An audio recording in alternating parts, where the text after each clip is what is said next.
Hi, and welcome to the recording of the Great Pricing Debate. And the reason we created this was what comes up in conversation a lot with clients is how much do I charge? How much should I charge? Hence why we had this live workshop, the Great Pricing Debate, and this is the recording of it for you. So we always start with looking at gross and net profits. We don't assume anything here. We're going to cover all the basics because what we hear a lot in business from business owners is, I'm making money. I know I'm making money, but there's no money in the bank. Have you ever heard that before? It's invariably down to one of two things. It's either rapid growth and the cash being used to drive that growth, or the more likely culprit, the gross profit is good, kind of leading into a false sense of security, but the net profit is poor. There's no cash left. So we explain the difference between gross and net profit just to make sure that everybody's got a really clear, solid understanding of it. And more importantly, are you accounting for the expenses and overheads in your business correctly? So gross profit, quite simply, is the deduction of COGS, cost of goods sold, from the sale price. And that's usually just the materials and the direct labour for that particular project. Net profit then takes off everything else from the gross profit. So all the other business costs and all the labour and staff costs, absolutely everything that involves running your business. Take all those costs off and you're left with your net profit before tax. And this is where many businesses fall down because they don't account for these other costs and expenses and they just don't magically get paid. So let me show you an example here of why this is important, right? So we'll keep it really, really simple because the question really here is, are you taking account of all your expenses from your business when you're doing your quotes, estimates, and going for tenders? What are your business costs? So let's keep this example really, really simple. Let's say you're a house builder and you're building 8 houses, which is why there's 8 sale tags there. You're a house builder, you're building 8 houses at 400,000 over the year. That's giving you a turnover of 3.2 million. The material costs and all the direct labour, the COGS, and this includes the subcontractors, cost 1,920,000. That's giving you a gross profit, sorry. It's giving you a gross profit of 1,280,000. The 3.2 million turnover less the 1,920 of COGS gives you a gross profit of 1,280,000. Simple so far. Gross profit. But this business has 30 employees. Not all of them are involved in the build. They've also got plant, they've got vehicles, they've got rent rates, heat, light, power, insurances, and a million other things that goes with running a business. And all this adds up to 900,000. So the net profit is 380. By the time you take a 900k off that drops the net profit down to 380,000, which is just under 12%, which is still fairly healthy. 8.74 is the average net profit in the UK, which is quite low. So this particular business is doing okay. Is your business though? You know, by the time you get down to net profit, are you accounting for all those overheads and expenses into your quotes, estimates, and tenders? So we can now see that these overheads and expenses are 900,000. We now know this business builds 8 houses a year. So you divide the 900k by 8, and that gives you 112,500 of expenses and overheads per job. So are you factoring that into your quotes? Because it's got to get paid. They just don't magically go away. So that's why we cover gross profit, net profit, and all the expenses and the overheads of a business. So at this point, we usually have a breakout discussion. So start writing down what you think your gross profit is, what your net profit is, and challenge yourself, am I accounting for all my expenses and overheads and accounting for them when I'm doing my quotes and estimates and tenders? Tenders are the ones to really watch because they're legally binding. And as Benjamin Franklin reminds us, beware of little expenses. A small leak will sink a great ship.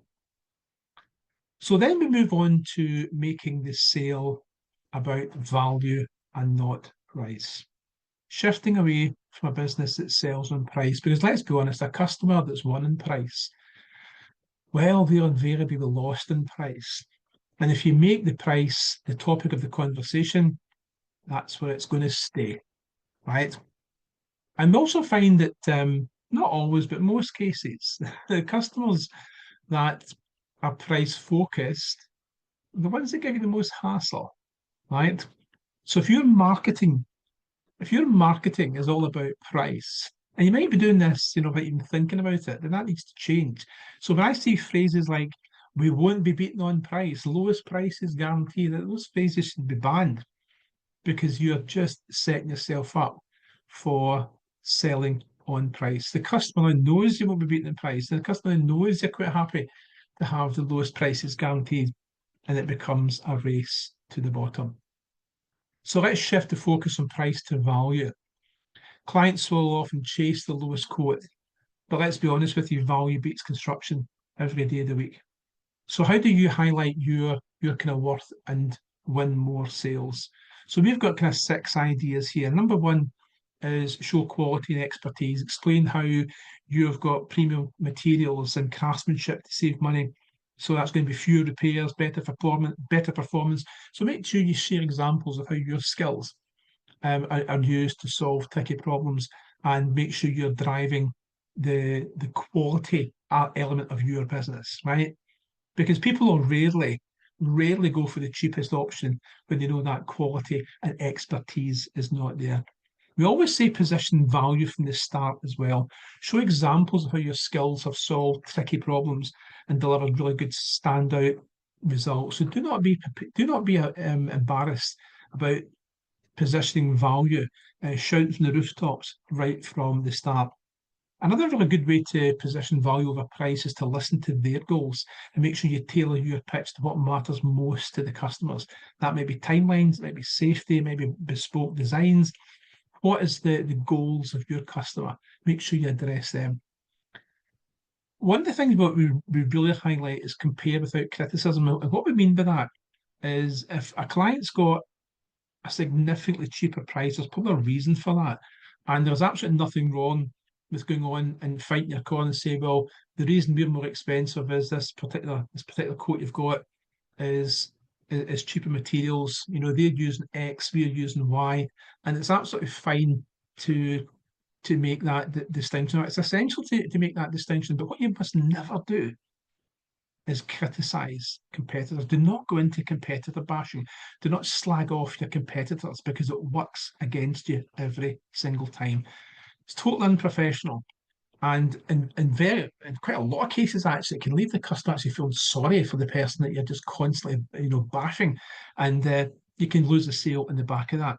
So gently point out why that cheaper quote is cheaper, what it's missing out. It could be a safety feature, it could be a quality finish, and at the end of the day, when it comes down to value and price, most customers will buy on value, but only if you make it about value and not about price. So compare without criticism is a really important one. We always say to break down the costs as well. Be transparent what's included in your price, from materials to warranties, and build trust with your clients that way. So break down the costs. Absolutely nothing wrong with selling peace of mind. Highlight your reliability, your attention to detail, and your commitment to delivering on time and on budget. So you might use client testimonials here. You may even have clients that you can actually get your other client, perhaps a prospect rather, to speak to. Right? So what you're doing here, when we talk about selling peace of mind, is get the worries that they've got, remove those worries, win the sale, and then offer solid guarantees. Make it impossible for the client to say no. So that could be warranties, aftercare, show confidence in your work, and then reassure your clients. So recap, show quality and expertise. This is what we call pricing authority, right? When you show quality and expertise, you will not be the cheapest, but nobody will expect you to be the cheapest. That's why we call it pricing authority. Listen to their goals, make it about them. Position value right from the start. When you position value, you make price secondary. It'll never be irrelevant. Price will never be relevant, not the world we live in now, but make it secondary. Sell peace of mind, remove the worries, win the sale. Compare, absolutely, but don't criticise, because nobody likes or trusts a sore loser. And the important one, offer the solid guarantees, make it possible to say no. It's what we call a risk reversal. By offering a solid guarantee, it's the risks with you, not the customer. Great closing tool. So that's how you make, in our opinion, that's how you make the sale about value and not about price. But you've got to be very careful you don't start the ball rolling and make it about price by putting these crazy wording into your marketing. We won't be beaten on price. Lowest prices guaranteed. Yes. And hemorrhaging margin. Those phrases should be banned. Here's a great example of it. This was a sign that was written actually just in a bit of driftwood. We are the most expensive dive school on the island. Walk this way and we'll show you why. That's what we call a positioning statement, right? So you're walking down this sandy little path, heading towards the beach, and you see this sign written in a bit of driftwood. We're the most expensive dive school on the island. Walk this way and we'll show you why. What's going to happen when you get to the dive school? You're going to be under absolutely no illusion that these people aren't the cheapest, right? So it's removed the pricing objection instantly. It's very, very clever, and you've got to have the equivalent of that, right? Very clever way to do it. So at this point, we're going to a breakout discussion. How we get on with making you think about value and not about price. And the challenging question to you is, in your marketing, are you making your business about value, or are you making it about price? So then we move on. The great pricing debate continues, and we start to look at markup or margin. There's a big difference between the two. And there's no right, there's no wrong. You can use markup or margin, but just be very careful you don't get them mixed up. So let's explain the difference between the two. It gets a little bit confusing because the inputs that we use for markup and margin are the same, and they are turnover, revenue or turnover, the COGS, the cost of goods sold, that's the materials and your labour, and the gross profit. So we've got revenue or turnover, all the COGS, cost of goods sold, and we've got gross profit. Those three metrics are used to calculate both markup and margin, but in a different way. Let me explain. Live example coming up. Now, why is this important? I'll just call up the whole thing here. Makes it easier. So why are these important? Quite simply, these are important because when most businesses are putting together their quotes and estimates, they'll use markup. But in the financial world, the accountant will be using margin, right? And you've got to be careful you don't mix up the two. You've got to be very, oh, it's gone, get it back. You've got to be careful you don't mix up the two. So let's look at margin first of all. The margin, which is also referred to as a gross margin, is using the calculation of gross profit divided by revenue times 100. So what we've got here is an example here. We've got a business here that's got a turnover of £185,095. That's in green, that's the turnover. Then we look in the figure in blue, and this is the cost of goods sold. So they had some opening stock, they purchased in some materials, but the total cost of goods sold was 117,580. The gross profit, therefore, is the 185,095 minus the 117,580. The revenue minus the COGS gives us the gross profit. Okay, so that's the three figures we've got. We've got turnover, we've got cost of goods sold, and we've got our gross profit. Calculating margin. Margin is gross profit divided by revenue times 100. So that means in this example, it is the gross profit, which is 67,515, divided by the sales, which is 185,095, times that by 100, and that gives us a margin of 36.4%. If you're using the markup uses the same figures but a slightly different way. It's still using the gross profit, and the gross profit was the 185 minus the 117. So our gross profit is still 67,515. We're dividing that with the COGS this time at 117,580 times 100 to get a percentage, and that gives us 57.4%. So you can see, same figures, markup is 57.4%, margin is 36.4%. Now, if you get the two of these mixed up, if you're comfortable that you've got a 57.4% markup, but you start thinking it's a 57.4% margin, It's not. Your margin's only 36.4. So that's why we include this, right? What are you using in your business? Are you using markup? Are you using margin? Make sure you understand both of them and you're using the right calculation. Very often businesses don't. So the great pricing debate rumbles on. So we've looked at pricing, we've looked at gross net profits, we've looked at attributing the costs and overheads, we've looked at markup, we've looked at margin. We're getting there. We're now got in our head that we're putting the right price out. Great, happy days. The great pricing debate rumbles on because you start to get objections. So how do you manage objections? How do you manage objections? So part one of managing objections is you kill them. Right. So the real skill to managing objections is pretty much just like the dive school did. You manage them before they become an objection. This is what we call positioning. You're preempting pricing objections. We will not be the cheapest. Let me explain why that is. Then focus on 3 to 4 powerful customer benefits, not features of your business, benefits to the customer. This is absolutely classic and is a great example of the dive school. We're the most expensive dive school in Ireland. Walk this way, we'll show you why. You've got to do the equivalent of that. We will not be the cheapest. The position is right at the start. We will not be the cheapest. Let me explain why that is.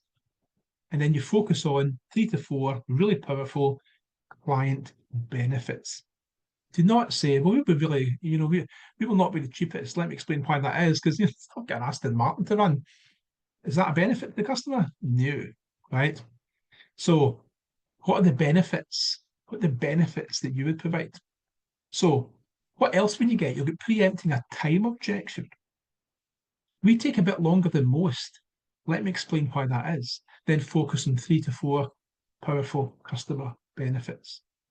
Very often, time objections lose businesses a lot of business because the client's wanting the house built or the garage converted in a particular time, quite often an unreasonable time. And what happens when we start to build things in unreasonable time? Does the quality suffer? Well, yeah, always. So that hopefully gets you the idea of how you manage objections before they become objection. You weave it into your conversation. If you get the idea, if you present like this, then the customer does not raise an objection because in their mind, in their subconscious mind, well, there wasn't one. They never actually asked or presented an objection because you have already dealt with it. So in their subconscious mind, there wasn't one. It's basically a Jedi mind trick. Use it wisely, Obi-Wan. So the great pricing debate rumbles on even further. We come to part two of the objections, which we call the curveballs. Even with the best positioning in the world, the customer will still throw an objection curveball at you. What we want to do is we want to limit these. Right, so follow this very, very simple process and it'll help you with managing curveball objections. Make a list of all the possible objections you could get or do get. Make a list of all the objections. And in the cool light of day, create a benefit-focused answer that quickly answers that, right? Then, and this is the important bit, the sucker punch, always, always, always ask a question at the end. So here we go. I'll give you a couple of examples of this. If you've not done this before, you're probably thinking, what's this guy talking about? So here's the objection. I heard that your reputation was just utter pish. Right? Brutal objection, right? The response, because you've now had this objection before, you know how to handle this. So straight away you come back with, indeed it was. The reputation before we bought the business was really horrible. We've been working so hard to improve that. Objection, managed, killed. But we're going to throw a question in. So imagine this. I heard your reputation was utter pish. Indeed it was. The reputation before we bought the business was horrible. We've been working so hard to improve that. Can I give you some delighted clients to speak to? Question. So you managed the objection quite well, supplementing it with that answer. Can I give you some delighted clients you want to speak with? Oh, yeah, maybe, no, whatever. But what you have done is very professionally and instantly manage that objection. Where business owners fall down is they get caught rabbit the headlights. And I used quite a brutal one there. Imagine not being prepared for that, and somebody says, "Oh, I heard your reputation was utter pish." Well, I took my jacket, right? Be prepared. Be prepared to manage and handle your objections. So, what would be another one as well? Pricing objections is a really good one. And when you're managing objections there, you can usually go, and I've seen this done really well, go straight in with a question with a pricing objection. And it really catches the person out because what you're doing is you're responding to the objection, you're managing the objection, but you give them a question they don't expect. Example, well, this is really quite expensive. Response, compared to what? And then shut up. Because what we tend to find in business is people just say it's expensive and it's a default answer. There's your brand new gold-plated Rolls Royce for £500. Oh, that sounds quite expensive.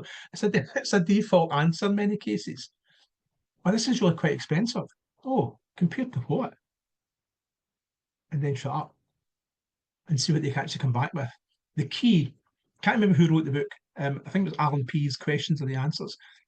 And also what we see in business, and definitely in price negotiations, the person that asks the question controls the conversation. If you're asking the questions, you're controlling the conversation. If the client's just battering questions at you left, right, and centre, they're in full control, and you'll get quite stressed with that. So, to summarise this one, the key to managing objections is this. Number one, ideally, not even let them become objections. Weave it into your positioning statement so that the big objections, maybe pricing objections, time objections, they're all weaved in right at the start with your positioning statement. So number one is don't let them become objections in the first place. Number two, be prepared for them. Answer them quickly, slowly, zero aggression, because you're prepared for them. Now, just to be very clear here, don't have them written down, right? Get all your objections, get your replies, and kind of memorize them. You know, don't have somebody coming in with a price objection. Oh, hold on just a second, hang on. It's on page 4, right? No, it just doesn't work, obviously. Being ridiculous there, but you know what I mean, right? Learn the objections and the answers by heart. Number 3, most important one, never, ever, ever slag off competitors. Now, you might often be asked to give a discount and you might have to cave into a discount. Before you do that, you'll want to see what happens next. So for the breakout discussions in the group, we're always pushing you to write down or even share in the group some of the common objections you get. So what are the common objections that you find in your business? And how do you handle them? So if you've got any objections about the objections, let us know, because it's always good to share these and add them to future presentations. So for this exercise, start to write down all the common objections that you get and now how you're going to respond to them professionally. I'll leave that one with you. Now, dangers of discounting. If you get a price objection and you can't handle it, you can't get around it, it's very easy to just go in with a discount. You may have to, but hey ho, let's look at danger of discounting, and then I'll leave the discounting with you, because this is a scary one. A small discount can wipe out profit. We saw that in a previous example with a client where it was a house they were building, and it was only like a 4% of the sale value. I mean, I know the difference between markup and margin. Wow, completely wipes out the profit. Many business owners still take the view that low margin is better than no margin. And that's kind of okay. I kind of get that. But just be aware that no sale is better than no margin at all. Right? Now, it's not to say that you don't give discounts, right? But just be aware of the dangers before you do. So here we go. The dangers of discounting. This is a great little example here, right? Illustration rather. We've got the discount down the left-hand side going from 2% up to 30%. And then we've got your margin. I mean, I know the difference between markup and margin. Got the margin along the top, right? So in this example here, if you've got a 40% margin, and you offer a 20% discount, you've now got to sell 100% more, double, just to make the same profit. That's just nuts, right? And it does beg the question of these furniture and sofa retailers that have 50% off and 75% off and 90% off. How much extra have they got to sell? I mean, if you look even at a 35% margin and a 30% discount, you've got to sell 600% more, right? So if your margin is, say, 35% and the customer's pushing for a 10% discount, you just go 35 down to 10, go along 40%. That's 40% more work you've got to do just to make the same. Think of all that extra overhead, all that extra cost to the business, all the extra cash flow, etc. Right? That is how discounting can be very bad for business. Like we say, it's not a case of don't discount. It's just a case of knowing exactly what the dangers are. Every penny of discount comes right off the bottom line. So that's the danger of discounting. Now, good news, haha, the opposite applies when you increase your prices. And that's the whole point of the great pricing debate. Are we too cheap? Maybe we are. Because when you start to increase your prices, hey, the magic happens. If your margin is 30%, you increase your prices by just 10%, you can sell 25% less and make the same. Aha, we're doing less, making the same. And where this is really important is that allows you to be a little bit more picky and choosy with what clients you take on, because some can be complete and utter awkward people, is maybe the way we should leave it. Being able to pick and choose in business is a fantastic tool. And you can do that, increase your prices, because if you increase your prices, guess what happens by default? You're now selling in value and not price, because the price-driven customers, well, they're running for the hills now. He's increased his prices. I'm off. Great. Now, I'm making this sound very simplistic, but you'll get the idea from this. If you've got a 30% margin, increase your prices by 10%, 30% margin, 10% increase in price, 25% less. So feel free to use this graphic to determine what your margin is and what potential price increase you can put on. So that's the dangers of discounting. So in the group session, we always say and challenge, when would you discount? When would you discount? When have you discounted in the past? Did you know, or do you know, the full impact of what that discount actually did? The question is, would you do it again? But the big question is, when did you last increase your prices? So don't fall into the trap of going too low to win customer. Which brings us on nicely, as the great pricing debate continues, we're going to introduce you to the simple stop-loss system. So the stop-loss system was adopted by stock market traders to ensure that losses are stopped and we don't let the emotion drive decisions. So you buy £1,000 worth of shares, they drop to £500, and you think, oh my God, I have to keep a hold of these. Then they drop to 400 and just keep plummeting. The whole idea with a stop loss system is they say, okay, if I buy these £1,000 shares, if it drops below £600 or drops below £500, I just bin them, sell them, drop them, and stop the loss, right? And that's where a stop loss system came from. We can use something similar in our business to help us from emotions that get a hold of us. You're probably thinking, what the hell is he talking about? So here's what you do. When meeting clients and doing presentations, it's really easy to get caught up in the moment. We've probably all been there, right? You want to win the business, you spent a lot of time preparing it. Then after all that hard work, here comes the curveball, and it's a renegotiation. And in the heat of the moment, you think, oh, Jesus, and yet actually agree to the price without actually realizing just what that discount actually means. Because nobody can expect you to remember that previous matrix. So in the heat of the moment, you think, okay, it's only the X percentage, and you end up hemorrhaging your margin.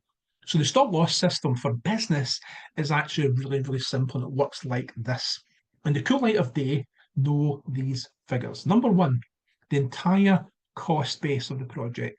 So be absolutely clear in your head, the entire cost of the project, everything, materials, labour, subcontractors, any kit you've maybe got to hire in, absolutely everything. The entire cost base of that project has got to be known. Number two, the quoted or ideal selling price. So you now know what perhaps what the estimate or tender's been issued at. So you now know what the ideal selling price is. You've also got another price in your head that the client doesn't see, and that's the discounting price if required. Now, do not surrender that price easily without a fight, right? So you've got your ideal selling price, but you've got the price that you're comfortable with that you will discount by if pushed, if required, if it becomes a deal breaker. That's number two, and the client never gets to see that figure. It's in your head. Because if they see it written down a bit of paper, they just go, oh, happy days. Then you've got another figure in your head. We call this the DEFCON 1 figure. And this is stop loss. This is the absolute lowest price ever that you'll go to. Right? So you've given the customer the ideal price and they've pushed back on it. You've negotiated your discounted price and have still pushed back on it. You then go to your DEFCON 1 price. That is the absolute lowest price ever. And you do not ever go below that.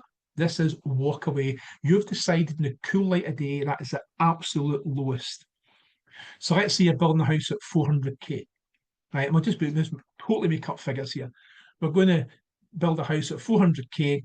Customers came back and wanted that down to be 380, and that was okay because that was it. That was within your discounted price. Your absolute stop loss is 350k, right? That is your absolute lowest. If they come back and say, oh, 350, that's still too much, well, another 349,000. No, it's only a grand. It's below the DEFCON 1 price. Walk away, right? This is where business owners really get caught out because you've decided in the cool light of day, if it's below that DEFCON 1 price, you walk away. Work it out, know it, stick to it. Never let emotion or excitement lower your DEFCON 1 price. So just to summarise what the stop loss system is, you know all the costs. You've got your ideal price, you've got the ideal selling price, which is undoubtedly the price that you've quoted or issued to the client. That's the easy one. You've got your discounted price. If pushed, you've got your discounted price. Don't surrender it easily, but you've got it in your head.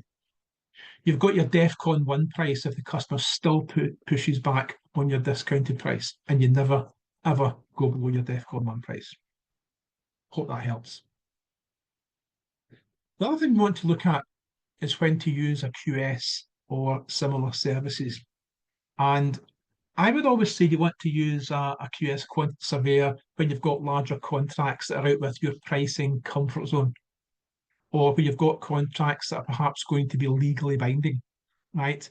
Because if you get a tender done, if you put something that's too cheap in a tender, it's legally binding. It can put you out of business.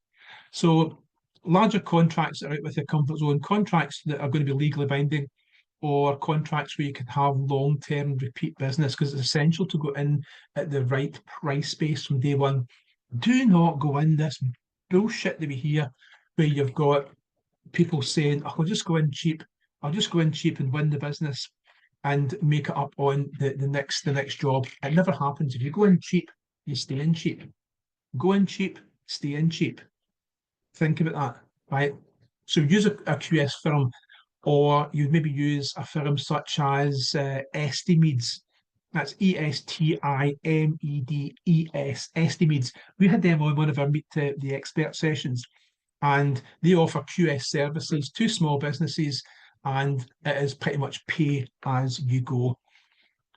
You want to use those services when you've got larger contracts can be legally binding, or longer term contracts with repeat business. That's when you want to use a QS. Now, what we've got for you here is some tools to help you, small businesses in particular, that will help you with forecasting and quotes.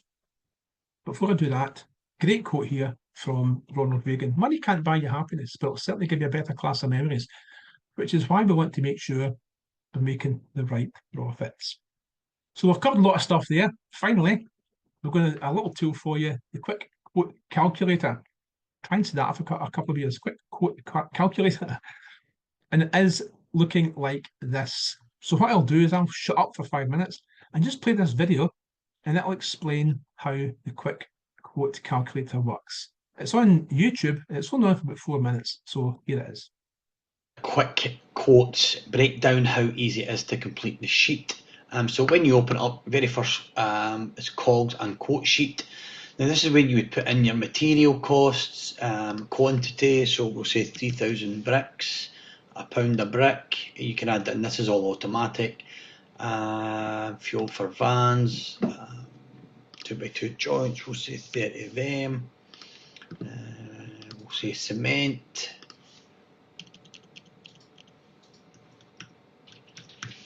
Yeah, and we want to have 12 bags of cement. Cement is, we'll say, £15 a bag.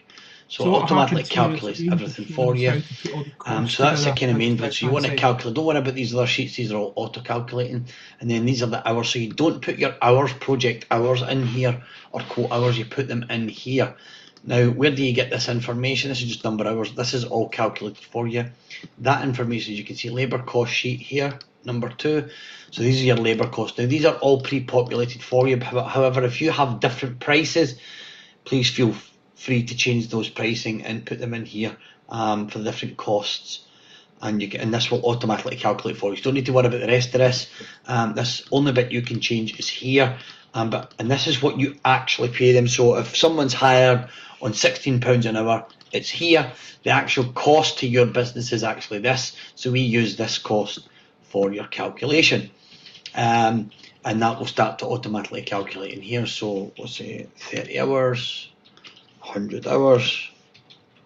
We've got a subcontractor. Subcontractor is going to be 50 hours. And their rate is £20. We'll say their rate is £25. Yep, so all matter calculates. You don't need to worry about this. The next thing you'll do is you'll decide what your markup is. So we'll go 35% markup. There's also a discount here if you want to build in a discount. Now what this shows you is what your quote price is, excluding VAT, including VAT, what your profit margin is, so you're making £4 for the job, and your net profit percentage. Now here is your break-even point. So break-even basically is anything below this number you are running at a loss. Now where do we come up with these figures? So this is your overhead costs, which is in tab 3. Use 3 overheads. Yep.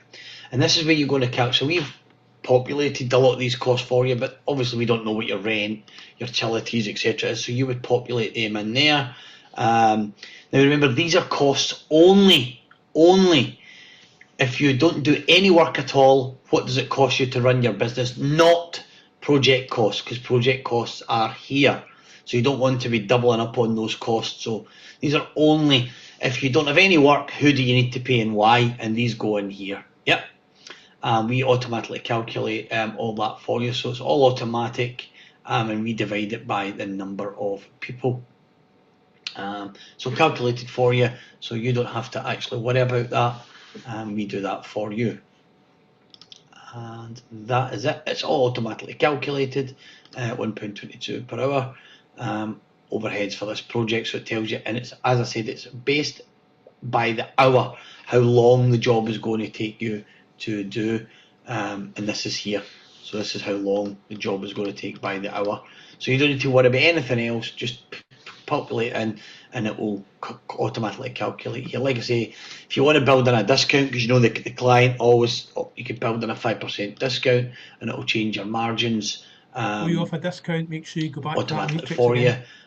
So yeah, really simple, really easy. So that is your quick quotes sheet. Obviously you can fill in the project name if you wish here, and yeah, that's it. And you can just save that. So that's how you do your quick quotes. So that's a quick quote calculator that we've got, and it's available from us free of charge. Just email me. It's Stuart, Stuart. You'll see it just appear on the screen now. Stuart, Stuart at tpwtd.com. Stuart, Stuart at tpwtd.com, and I'll send you that quick quote calculator. It's on Excel, so it's dead easy to use. Play about with it, you can't break it. So that's been a part of what we cover in our amazing Business Growth Academy, with a focus on the great pricing debate. If you'd like to know more about the Business Growth Academy and what it offers, then why don't you come along to one of our 7 reasons why small businesses stay small and what to do about it workshops. You'll absolutely love it, and it shares with you all the content from the Business Growth Academy, and we do that in 29 minutes. So we pack in a lot, and we'll share with you some of the tips from the Business Growth Academy. 7 reasons why small businesses stay small and what to do about it. The good thing about the Business Growth Academy, it does exactly what it says on the tin. It's all about business growth. I hope you've found the great pricing debate helpful. Please keep the debate going. We'd love to know if this has been helpful, what you picked up from it. So please email me and let me know how you found the great pricing debate. And that's it. I hope you found that really helpful. Thanks for listening.